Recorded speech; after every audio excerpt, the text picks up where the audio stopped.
மார்க்கண்டைய முனியாக பண்ணுகின்ற காலத்தினில் மார்க்கண்டைய ஜெய முனிவர்க்கு சொன்ன மகாதேவியுடைய மகிமை எல்லாம் வியாசமுனி பரீட்சித்துக்கு சொன்ன விஸ்வேஸ்வரி மகிமை எல்லாம் சூத்தமுனி சௌனகாதிகட்கு சொன்ன ஸ்ரீதேவியின் மகிமை தன்னை அறிந்த மட்டுக்கும் நான் உரைப்பேன் இதில் அக்ஷர பிழைகள் வாராமல் சேஷாத்ரி குருவை பணிந்தே மகாதேவி மகிமை சொல்ல துணிந்தேன் சரஸ்வதியும் கணேசரும் எனக்கு தந்தேன் பாகியம் என்று சொல்ல சந்தோஷமான ஜெயத்துடனேயே சர்வேஸ்வரி மகிமை உரைத்தேன்.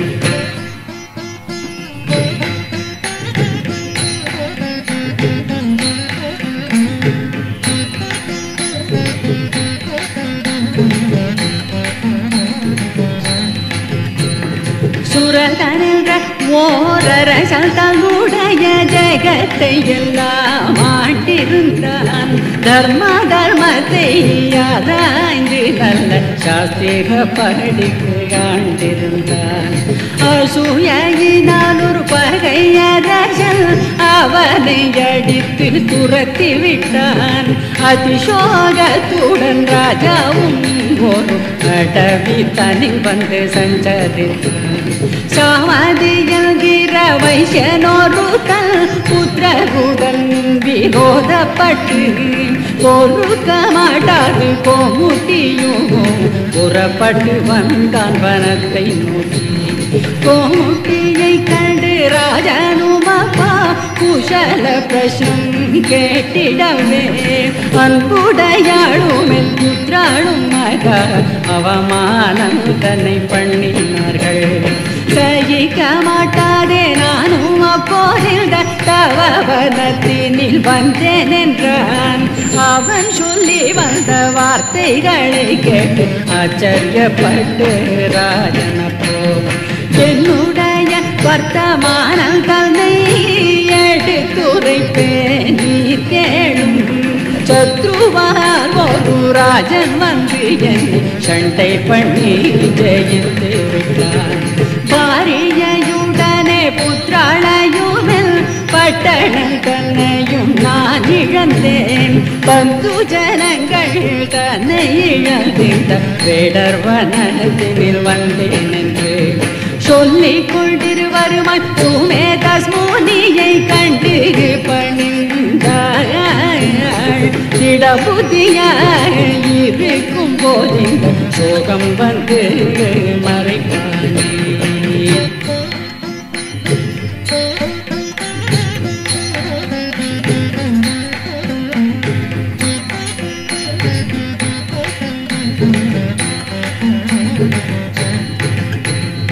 ஞானஸ்வரூபியே சொல்லுவென்று கேட்க ராஜாவை பார்த்து முனியும் சொல்வார். பள்ளு பறை 14 ஜாதிகளுக்கும் எறும்பு 84 எனது நான் என்ற அபிமானம் ஜீவர் எல்லாரிடமும் இருக்கின்றது. அகங்காரம் பூர்ணமாயிருக்கும் போது அகம் பிரம்மம் நான் என்கின்றே. அஜானமாய மயக்கம் விலகிட ஹரி பிரம்மாவாலும் கூடாது. அண்டம் 14 உலகம் முழுவதும் அம்மன் மாளிகையினால் விளங்கும். ஸ்ரீதேவி ஜெகல் மாதாவினுடைய திருஷ்டியினாலே விளங்கி நிற்கும்.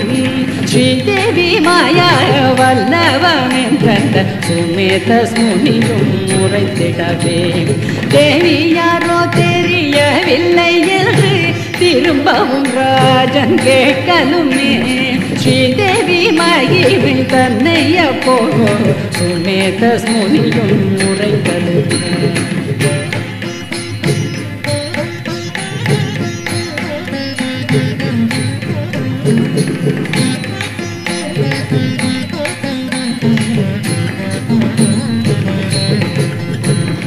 திருப்பார்கடல் தண்ணீர் ஸ்ரீஹரியும் சேஷ ஜயனத்தில் பள்ளி கொண்டார்.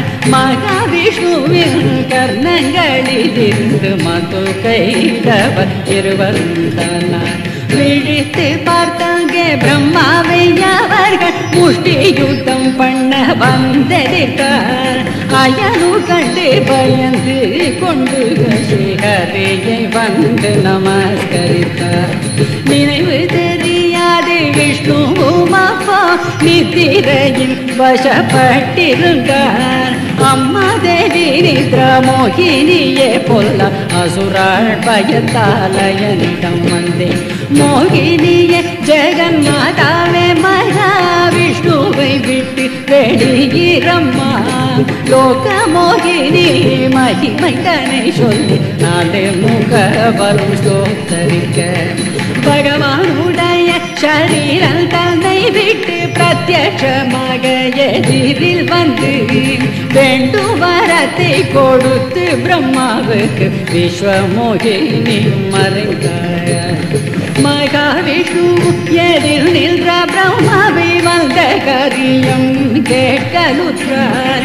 யோக நித்திரை பண்ணுகின்ற போது மூடை கர்ணங்களில் இருந்து மது கைடவர் என்று 2 பொல்லாத மகாசுரர்கள் உண்டானார். அந்த அசுரனை கொல்ல வேணும் என்று ஹரியை பிரம்மன் நமஸ்கரித்தார். ஆகட்டும் அப்படியே சம்ஹரிப்போம் என்று அனுப்பி வைத்தார் பிரம்மாவை. மகாவிஷ்ணுவுடன் யுத்தம் பண்ண போல மது கையிட்டவர் வந்திருக்கிறார். ஹரியுடனே அசுரர்கள் இருவரும் அநேக காலம் யுத்தம் செய்யும். ஹரியு ஜெயிக்க முடியாமல் அந்த அசுரனை பார்த்து சந்தோஷமாய் அசுரர்களே உங்களுக்கு எவ்வாறு ஆனவரத்தை தருவோம் என்றார். ஆனவரத்தை தருவோம் என்ற போட அசுராளும் மதி போவதுடன் விஷ்ணுவை பார்த்தவாள் கர்வத்துடன் உமக்கு வேண்டும் வரத்தை நாம் தருவோம் என்றார். உங்கள் இருவரையும் சம்ஹரித்திட ஒரு வரம் எனக்கு வேண்டும் என்றார். வஞ்சித்தார் நம்மை மகாவிஷ்ணுவும் இப்போ வார்த்தை 2 சொல்லலாகாதென்று சரிக்கு சரி நாமும் ஆக வேணும் என்று சக்கரத்தாருடன் ஏது சொல்வார். அப்பு இல்லாத ஸ்தலந்தனில் எங்களை பிருத்வியில் வைத்து கொல்லும் என்றார். தன்னுடைய தொலை தனில் வைத்து சம்ஹரித்தார் அப்போ அசுரர்களை. அசுரனுடைய தேகங்கள் தானே போ அவனியாக இதோ விளங்குவது. ராஜேஸ்வரி மகிமைகள் தான் சொல்ல நான் மூக்கராலும் முடியாது.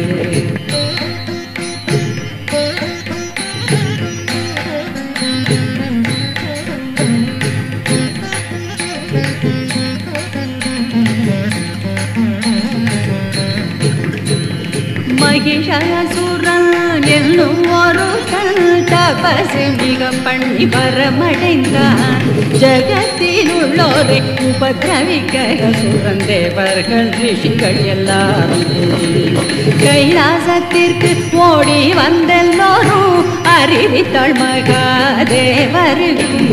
சிவனுடைய சந்நிதியில் நின்று தேவி மகிமை சொல்லி தேவானுடைய முகத்தில் இருமல் தேஜோ ரூபமாய் ஒன்று சேர்ந்து அத்தனை பேர்களின் தேஜஸை கிரகித்து அம்மன் பிரத்யக்ஷமாக வந்தாள். அத்தனை தேவர்களும் பணிந்து தங்கள் ஆயுதமும் தேவி கை கொடுத்தாள்.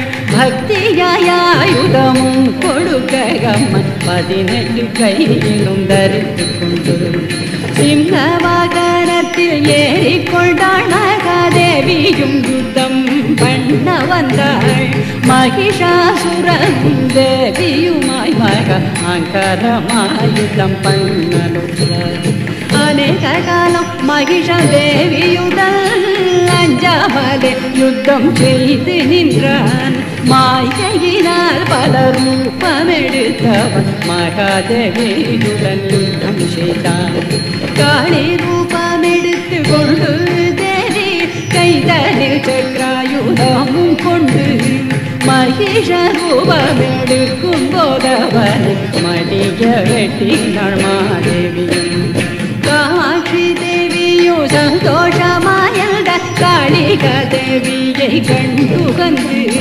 மகிஷாசுர மர்தனி என்றப்போ மகாதேவின் காணடைத்தாள் மகிஷாசுரனை சங்கரித்த எங்கள் மகாதேவியே நமஸ்காரம் மனஸ்தாபம் போக்கி நாடுகள் தந்த மகேஸ்வரியே நமஸ்காரம் கண்டத்திற்கெல்லாம் அதிபதியே ஜெகதம்பிகையே நமஸ்காரம் அபயமென்றோரை ரட்சித்திடுவோம் அம்மா உனக்கு நமஸ்காரம் பிரணவமயமான பார்வதியே பரதேவதையே நமஸ்காரம் शुद्ध स्वरूप सुंदरिये शिवरामवन्दिये नमस्कारम् ज्ञान स्वरूपिये कल्याणिये श्रीमन्नारायणिये नमस्कारम्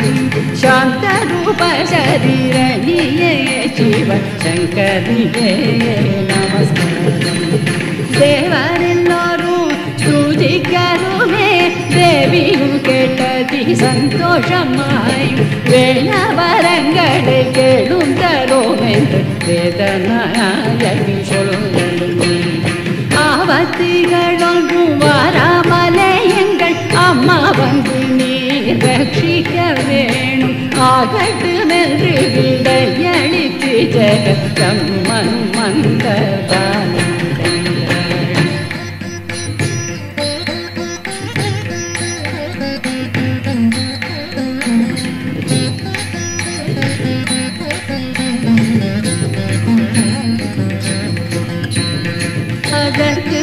சில காலத்தினில் பொல்லாசுரர் 2 பேர் உண்டானார் அந்த அசுரரை சம்ஹரிக்க ஜெகதம்பிகையின் மகிமை சொல்லுவேன் சும்பன் நிசும்பன் என்று 2 பொல்லாசூரர்கள் அப்போ உண்டானார்கள் பால்ய வயதில் தபஸ் பண்ணியவர் வரங்கள் வேண்டதெல்லாம் அடைந்தார் இந்திரனுடனே தேவர்கள் பிரம்மனை எல்லாரையும் அடித்து துரத்தி சமஸ்த லோகமும் நடுங்கிட செய்து சங்கையில்லாமலை காண்டிருந்தார் நடுங்கி போய் அந்த தேவர்கள் எல்லாம் நமக்கு பொல்லாத காலம் என்று வெவ்வேறு ரூபம் எடுத்து கொண்டு தேவர் பூலோகத்தில் வந்து சஞ்சரித்தார் 41 சதுர்யுகமாய் தேவர் ராஜ்யம் தன்னை இழந்திருந்தார் விமோசனம் ஒன்றையும் காணாமே என்று விஷ்ணு உலகத்தில் ஓடி வந்தார் நடுங்கி வந்தீர்கள் தேவர்களே இப்போ நம்மால் இதற்கொன்றும் ஆகாது விஷ்ணு மூர்த்தியும் தேவரும் இந்திரனும் விரிஞ்ச மூர்த்தியும் ஓடிக்கொண்டு மகாமேரு பர்வத சாதலிலே வந்து பிரம்மாதி தேவரெல்லாம் இதற்கு நாம் என்ன செய்ய போறோம் என்று ஏக்கமடைந்தார் அமரரெல்லாம் புத்தியுள்ள ஒரு தேவனப்போ எண்ணி பூர்வத்தில் தேவியும் சொன்னாரே இடுக்கள் வந்திட்ட வேளையில் என்னை ஸ்துதியுங்கள் என்றாரே ஆமாம் அதுவும் உள்ளதென்றே அமரர் எல்லாரும் கூடிக்கொண்டு நமஸ்தே நமஸ்தே என்று சொல்லியப்போ ராஜேஸ்வரியை ஸ்தோத்தரித்தார் மூலாதாரி சரஸ்வதியே ஜெகன்மோகினியே மோகினியே நமஸ்காரம் மாயாதாரியே லக்ஷ்மியே மகேஸ்வரியே நமஸ்காரம் பகவான் தேகத்தில் பாதியன்றோ எங்கள் பார்வதியே நமஸ்காரம் எங்களை ரட்சிக்க வேண்டும் இப்போ ஜெகதீஸ்வரியே நமஸ்காரம் தேவரெல்லோருமாய் கோத்தரிக்க தேவியும் பிரத்யக்ஷமாக வந்து அஞ்சாதே எங்கள் நீங்களென்று அபயஹஸ்தம் கொடுத்தாள் தேவருக்கு இமய பர்வத தன்னில் வந்து தேவி கன்னிகா ரூபம் எடுத்து கொண்டு கோகிலம் போலும் குரகுடையாள் கொம்புத்தே போலும் மொழியுடையாள்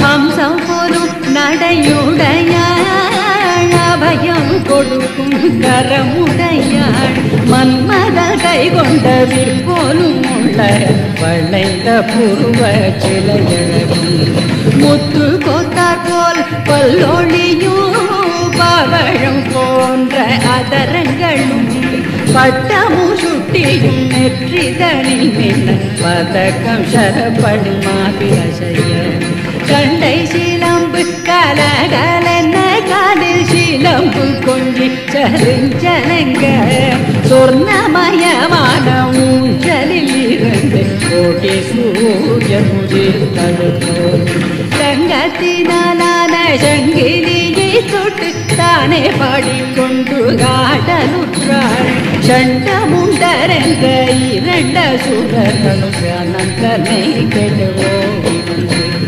தேவியுடைய அருகினில் வந்தார் செய்தியொன்று எடுத்துரைப்பாள் எங்கள் ராஜாவின் பிரதாபங்கள் தன்னை இத்தனை நாளிலும் கேட்டிலையோ சும்பந்தி சும்பன் என்று இரண்டு பேர்கள் மூன்று உலகமும் மாண்டிருக்கார் உமக்கு மெத்தக அழகிருந்து போக பாகியம் புதியாமல் அதிசயமான ரூபத்துடல் நிருதனித்திருக்கின்ற காரியமே எங்கள் ராஜனுக்கு ஏர்வயமானே இந்த க்ஷணத்தில் வாரமம்மா வாருமென்ற சூரன் சொல்லலுமே மகேஸ்வரியும் எடுத்துரைப்பாள் ஸ்ரீ புத்திக்கு ஸ்திரமில்லையே நான் தெரியாமலை ஒன்று செய்து விட்டேன்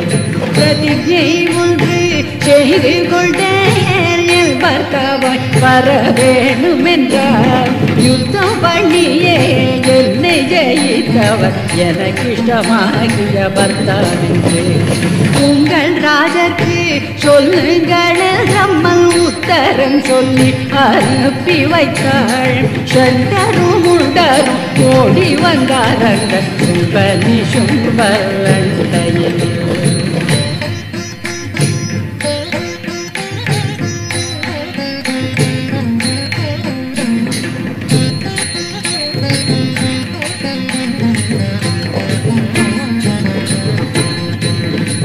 உச்சிதமாகின்ற ரத்தினங்கள் உங்களிடத்தில் இருந்தாலும் சேர்க்க வேண்டிய ரத்னங்களில் ஸ்ரீரத்னம் உங்களுக்கில்லையே ஏற்றமானதோர் கன்னிகாரத்தினம் இமய பர்வதத்தில் இருக்காள் சகாயமாக புருஷர்களும் இல்லை தனித்திருக்கார் சகியுடனே சண்டமுடரும் சொல்லலுமே சும்பாசுரன் கேட்டு சந்தோஷமாய் சும்பன் மகிழ்ந்து தன் மந்திரியான சுக்ரீவன் தன்னை கிட்டழைத்து என் மகிமைகளை அவனுக்கு உரைத்து இஷ்டமாகிய வார்த்தை சொல்லி வசமாக்கி கொண்டு வரும் என்று அனுப்பி வைத்தார் சுக்ரீவன் கேட்டு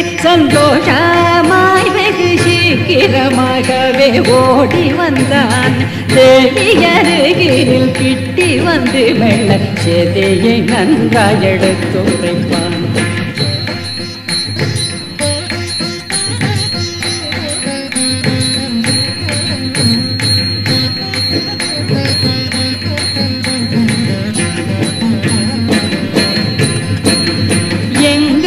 ராஜாவின் சேதி பிரதாபங்கள் வந்தவர்கள் இங்கே சொல்லவில்லையோ? சும்பனி சும்பன் என்று 2 பேர்கள் 3 உலகும் கட்டியாண்டிருக்கான். உமக்கு மெத்த அழகிருந்து நல்ல போக பாகியம் புஜியாமல் அதிரூப சௌந்தரியத்துடன் தனித்திருக்கின்ற காரியம் ராஜர்க்கு தேவையம்மானே இந்த க்ஷணத்தினில் வாருமென்றான். வாருமென்று அழைக்கது மேயவன் மகேஸ்வரியும் ஏது சொல்வாள். சபதமன்றல்லவோ செய்திருக்கேன், சத்தியமாகவே சொல்லுகிறேன். சண்டையிட்டு என்னை ஜெயித்தவர்கள் கொண்டு போகலாம் என்று சொல்லி உங்கள் ராஜர்க்கு சொல்லுங்கள் என்று உத்தரம் சொல்லி அனுப்பி வைத்தாள். சுக்ரீவன் கேட்டு கோபத்துடன் சும்பாசுரன் கிட்ட வந்து சொன்னான்.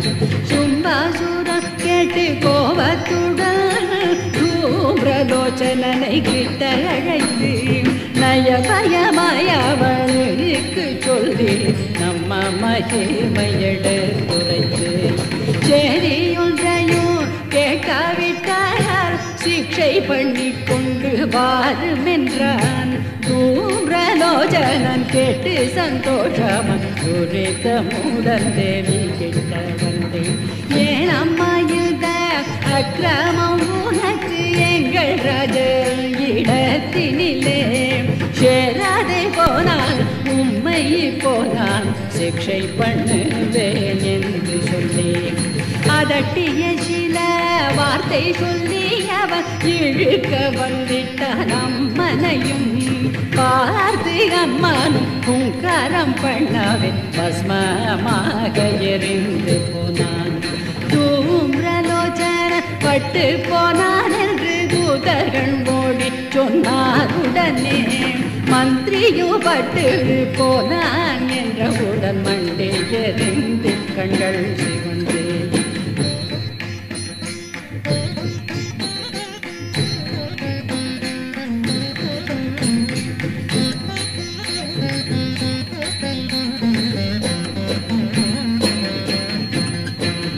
சண்டமுடரை கிட்ட அழைத்து நீங்கள் சங்கரித்திங்கே வாரும் என்றான்.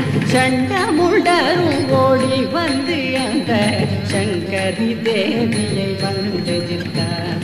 கண்டு தேவி தன் கோபத்தியாலே காடி தேவியை உண்டாக்கினாள். சண்டமுடரை வெட்டி சிவ சங்கரி தேவி முன்வைத்திருந்தாள்.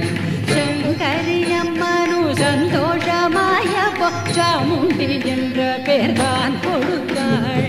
தேவர்கள் எல்லோரும் கூடிக்கொண்டு மக தேவிக்கு புஷ்பமலர் சொரிந்தாள். சண்டமுடரு பட்டார் என்று கேட்டு சர்ப்பம் போலே அவன் சீறிக்கொண்டு தனக்குண்டானதோர் சேனைக்கெல்லாம் அப்போ அரட்சணத்தில் ஆணையிட்டான். 84,000 சேனைகளும் இமை பொழுதினில் கூட்டி வைத்தான். அதி பலவான ரத்ததி ஜந்தனை அம்பிக்கு முன்னால் அனுப்பி வைத்தான். சகல தேவர்கள் அம்சங்களும் சேர்ந்து சப்தமாதர்கள் உண்டானார். நாராயணி நரசிங்கி என்று வைஷ்ணவி மகாதேவி என்றும் பிரம்மாணி கௌமாரி என்றும் காளி சாமுண்டி தேவி என்றும் ஈஸ்வரியுடைய தோழிகளாகவே 7 பெண்டுகள் போடிக்கொண்டு ரத்தரிஜனுடன் யுத்தம் பண்ணும் போது ரத்தம் கீழே விழுந்ததா பிந்து ரத்த விஜனாக பூமி எங்கிலும் முளைக்கலாம். அம்பிகையுடைய அனுஜையினால் மகாட்டகாசத்துடன் காளி தேவி ரத்த பீஜனை சம்ஹரித்து ரத்தம் எல்லாம் உறிஞ்சி விட்டாள். காளிகா தேவியும் ரத்த பீஜர்களை வாரி வாரி விழுங்கி விட்டாள். ரத்த பீஜரும் பட்டவுடன் கொல்ல சும்பனும் பார்த்து கோபத்துடன் சம்ஹரிப்பே இவளை என்று சொல்லி சபதம் செய்து தமையன் முன்னே தேவியுடனே எதிர்த்து நிசும்பன் தோற்காமலே யுத்தம் செய்து நின்றான். ஆயிரம் ஆயிரம் அம்பு தொடுத்தவன் அஞ்சாமலே யுத்தம் பண்ணலுற்றான். நேரே யுத்தம் பண்ணீரில வினோதாமன் நிசும்பனை கொன்றாள் ஸ்ரீதேவி.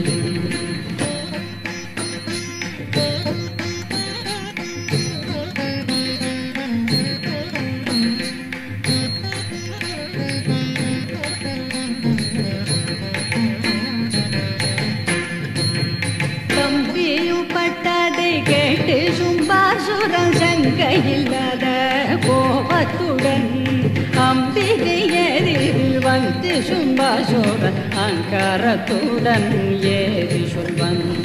யுத்தம் பண்ண தெரிந்தவளோ எங்கள் இத்தனை பேரையும் எய்தயடி யாரும் இல்லாதே இருந்தயடி நீயும் 7 பேருடன் இப்போ நின்றாயடி.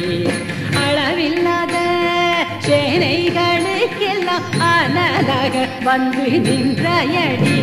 என் சங்கையில்லாத சேனைகளுக்கெல்லாம் சதிகாரியாக நீ வந்தாயடி. சரிகாரியடி நீயும் இப்போ என்னை கற்பனை செய்யவே வந்தாயடி. வஞ்சித்தாயடி நீயும் என்னை இப்போ வார்த்தைகள் 2 சொன்னாயடி.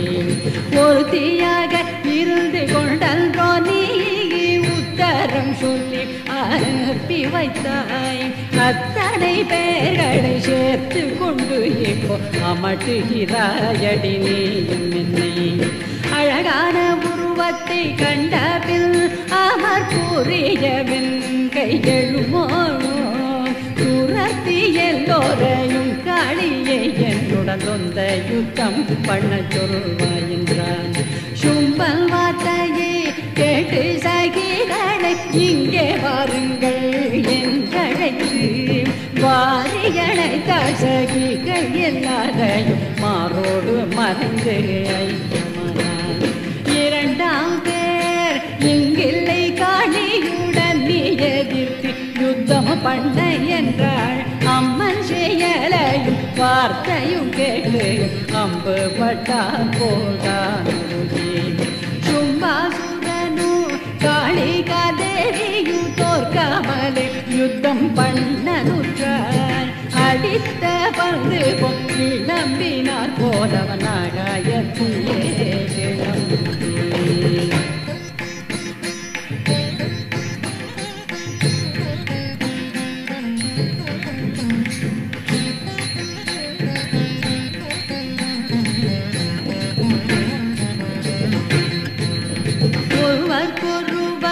சளையாமல் நன்கு ஓடோடி யுத்தமும் பண்ணினார்கள்.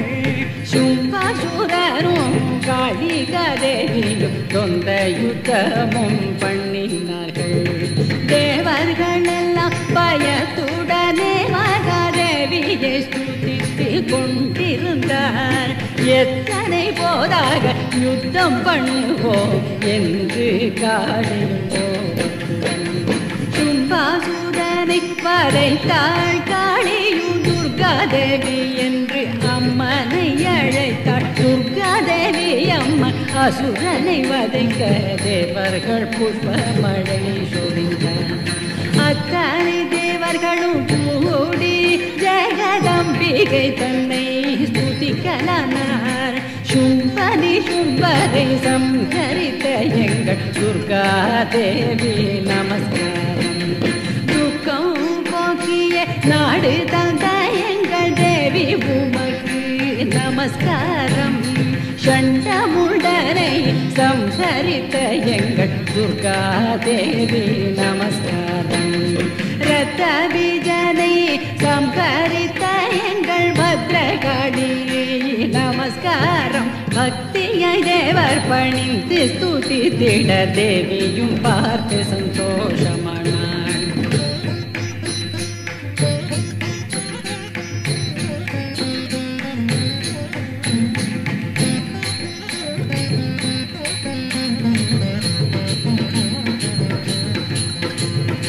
ஆபத்துக்கள் ஒன்றும் வாராது அன்புடன் இதை படித்தவர்க்கு பேய் பிசாசுகள் அண்டாதவர்களும் புத்திர சோகம் அனுபவியார்.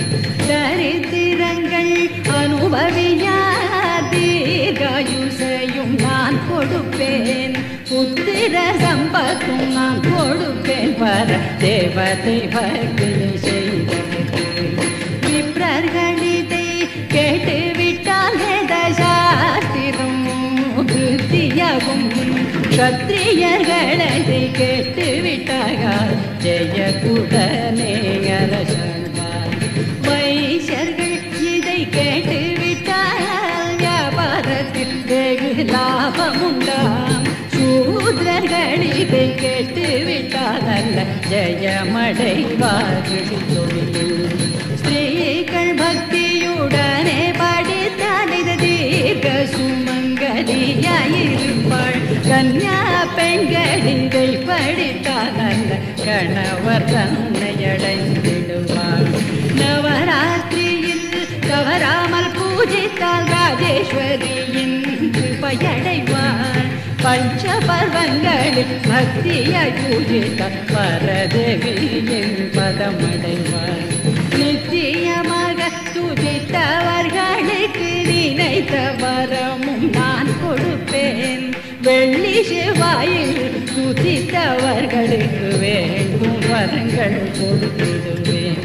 மனதில் உள்ள அபீஷ்டங்கள் எல்லாம் வருந்தும் உங்களுக்கு தருவோம் என்றாள். தருவேன் என்ற அம்மன் சொல்லலுமே அந்த தேவர்கள் எல்லாம் மனமகிழ்ந்து ஒரு காலம் ஆபத்து வந்திடாமல் உகந்து ரட்சிக்க வேணும் அம்மா. உகந்து ரட்சிக்க வேணும் என்ற போட உலக நாயகி ஏது சொல்வாள். அநேக காலம் கழித்த உடல் புல்லாசுரர் மிகவும் உபதிரவிப்பாள். நந்த கோபரண்ணனை தன்னில் கண்ணனாய் பிறந்து ரட்சிக்கிறேன். பாரத மாதாவை ராஜ்யங்கள் எல்லாம் பரிபாலித்து நான் ரட்சிக்கிறேன். ஆறுதல் சொல்லிய தேவர் எல்லாருக்கும் அம்பிகை தானமடைந்தார்.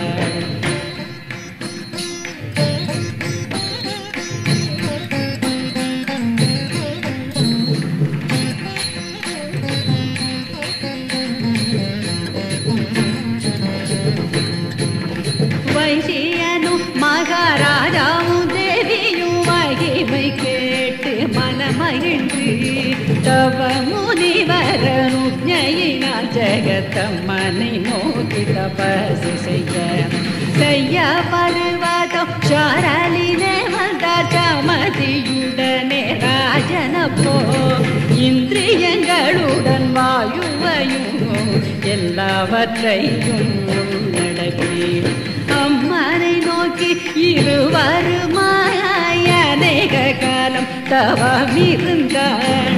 தபசை கண்டதி சந்தோஷமாக சங்கரியும் அவர் முன்னே வந்தாள். என்ன வரம் வேணுமென்று அரசனை ஈஸ்வரி தேவியும் கேட்கலுமே.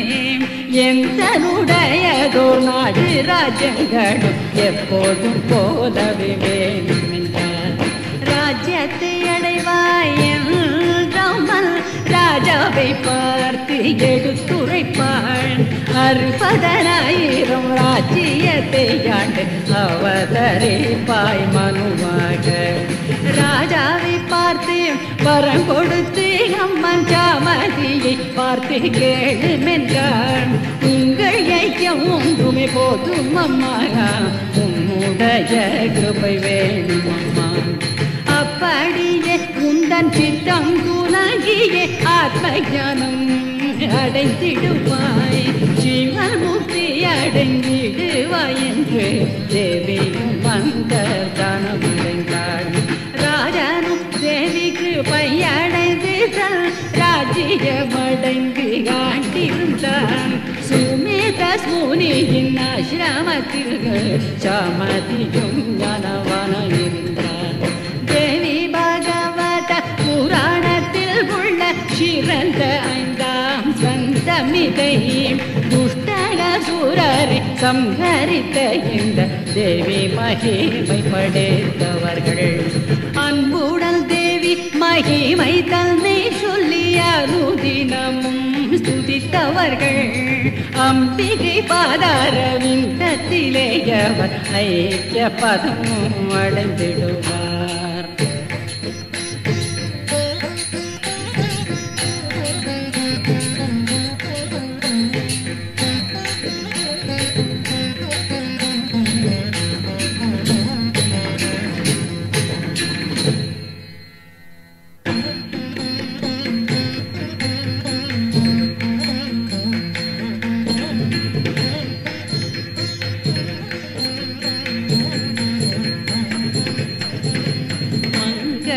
जय मङ्गलं जय महादेविக்கு மங்களம் மங்களம் லலிதா தேவியுடன் மகாகாளிக்கு மங்களம்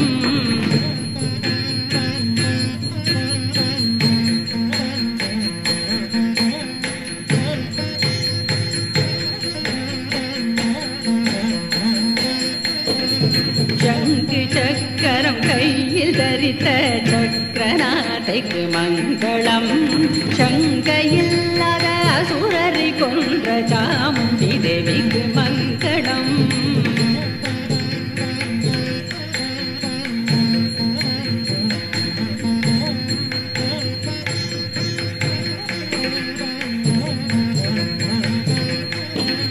துஷ்ட அசுரரை ஜெயித்த துர்கா தேவிக்கு மங்களம் சிஷ்டர்களான தேவரிகாதர கம்பாளுக்கு மங்களம்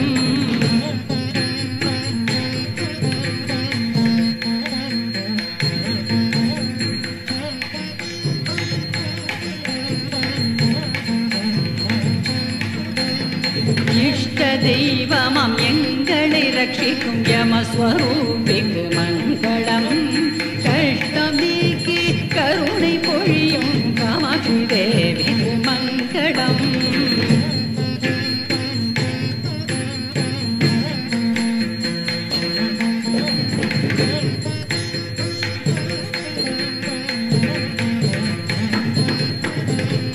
அஷ்டபோக பாக்யமளிக்கும் ஆதிசக்திக்கு மங்களம் துஷ்டவண்டாசுரனை வரைத்த ஸ்ரீலலிதைக்கு மங்களம்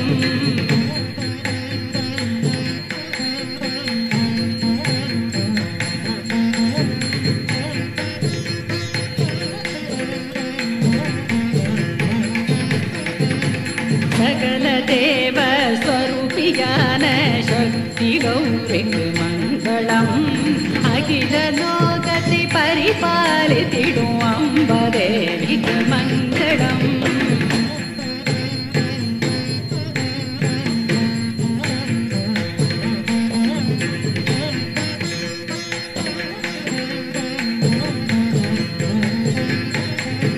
வாழ்க தேவி நாமும் வாழ்க மறைகள் வாழ்க வாழ்கவே வாழ்க மானிடர் வாழ்க வீரம் வளமையாக வாழ்கவே